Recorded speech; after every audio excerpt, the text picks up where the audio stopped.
studi Yunani pada dasarnya merupakan bagian dari linguistik terapan, terutama dalam konteks analisis bahasa seperti pendidikan, retorika, dan filsafat. Pada awal tahun 1000 sebelum Masehi, sistem abjad untuk penulisan bahasa Yunani diupayakan dan ini berfungsi sebagai dasar dari abjad Yunani klasik dan dialek-dialek sastra lainnya. Alfabet Yunani adalah sebuah alfabet yang terdiri atas 24 huruf yang digunakan untuk menuliskan bahasa Yunani sejak akhir abad ke-9 sebelum Masehi atau awal abad ke-8 sebelum Masehi. Di sini saya akan melanjutkan penjelasan mengenai zaman Yunani. Jadi teman-teman, studi bahasa pada zaman Yunani mempunyai sejarah yang sangat panjang, yaitu dari kurang lebih abad ke-5 sebelum Masehi sampai kurang lebih abad ke-2 Masehi. Masalah pokok yang menjadi pertentangan para linguistik pada waktu itu adalah yang pertama, pertentangan antara fisis dan nomos. Lalu yang kedua, pertentangan antara analogi dan anomali. Bersifat fisis maksudnya bahasa itu mempunyai hubungan asal-usul, sumber dalam prinsip-prinsip abadi dan tidak dapat diganti di luar manusia itu sendiri. Sedangkan nomos atau konvensi diperoleh dari hasil tradisi atau kebiasaan dan mungkin bisa diubah. Adapun pertentangan yang kedua, pertentangan antara analogi dan anomali, yaitu menyangkut masalah bahasa itu sesuatu yang teratur atau tidak teratur. Jadi di sini saya akan menjelaskan pada zaman Romawi. Studi bahasa pada zaman Romawi dianggap sebagai kelanjutan dari zaman Yunani, sejalan dengan jatuhnya Yunani dan munculnya kerajaan Romawi. Bisa dikatakan orang Romawi mendapatkan pengalaman dalam bidang linguistik dari orang Yunani. Tokoh pada zaman Romawi yang terkenal antara lain Varro dengan karyanya De Lingua Latina dan Priscia dengan karyanya Institutiones Grammaticae. Buku De Lingua Latina terdiri dari 25 jilid dan membahas topik-topik seperti etimologi, morfologi, dan sintaksis. Adapun Institutiones Grammaticae menjadi buku yang paling lengkap membahas tata bahasa Latin. Buku ini menggunakan semantik untuk membahas norma sebagai bahasan utama bahasa. Sekian, terima kasih. Selanjutnya, saya akan membahas tentang linguistik pada zaman abad pertengahan. Dari zaman pertengahan ini, perkembangan linguistik yang utama yaitu timbulnya kaum modiste dan tata bahasa spekulatif. Kaum modiste ini mengagungkan unsur semantik. Dalam bahasa, pilaran ini dialihkan ke dalam bunyi-bunyi atau kegiatan-kegiatan aktif yang dibagi atas bentuk kata dan bagian ujaran. Baik, saya akan meneruskan materi yang disampaikan sebelumnya. Jadi, pada abad pertengahan, studi bahasa didominasi oleh bahasa Latin yang digunakan sebagai bahasa pendidikan dan agama di Eropa. Namun, perkembangan linguistik cenderung terbatas karena lebih berfokus pada filsafat dan teologi. Apa sih itu filsafat?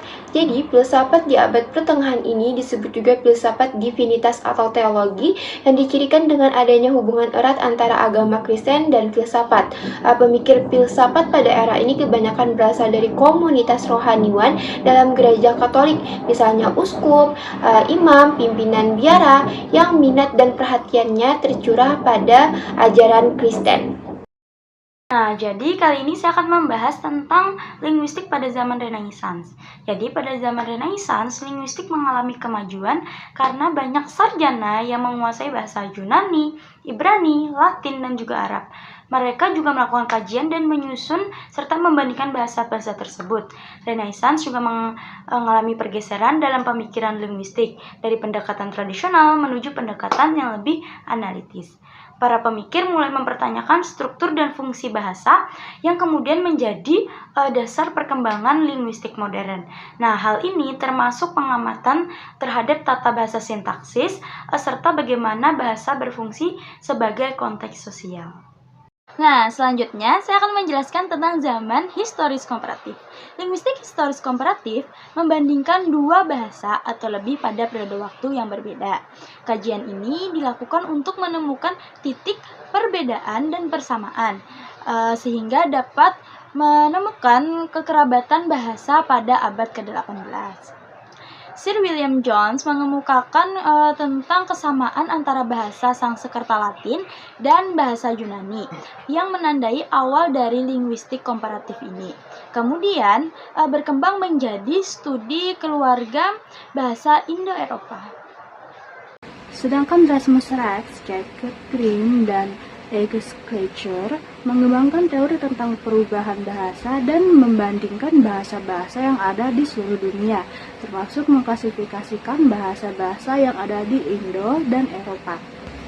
Mereka berkontribusi besar dalam pemahaman tentang perubahan bahasa dan klasifikasi bahasa, dan karya Rex, Grimm, dan Schleicher ini sangat berpengaruh dalam kontribusi bahasa. Mereka membantu membentuk dasar bagi linguistik modern dengan memperkenalkan bahasa yang sistematis dan memperlihatkan bagaimana bahasa-bahasa yang kita kenal berevolusi dari bahasa-bahasa purba. Penemuan mereka tentang hukum bunyi, teori pohon bahasa, dan konstruksi bahasa proto sangat penting untuk mengklasifikasikan bahasa Indo-Eropa dan juga memperluas wawasan kita tentang sejarah perkembangan bahasa manusia. Selanjutnya saya akan melanjutkan materi teman saya yaitu linguistik modern. Linguistik modern telah berkembang menjadi bidang interdisipliner. Linguistik modern adalah studi tentang bahasa yang menggunakan metode ilmiah modern. Interdisipliner berarti linguistik modern yang tidak hanya fokus pada bahasa itu sendiri, tetapi juga mempelajari bagaimana bahasa berhubungan dengan bidang-bidang lain. Ini ingin melanjutkan materi dari teman saya. Penelitian bahasa kini sering melibatkan pendekatan dari ilmu komputer, antropologi, psikologi, dan ilmu kognitif. Dengan kata lain, linguistik modern tidak hanya mempelajari struktur bahasa, tetapi bahasa juga berfungsi dalam berbagai aspek kehidupan manusia.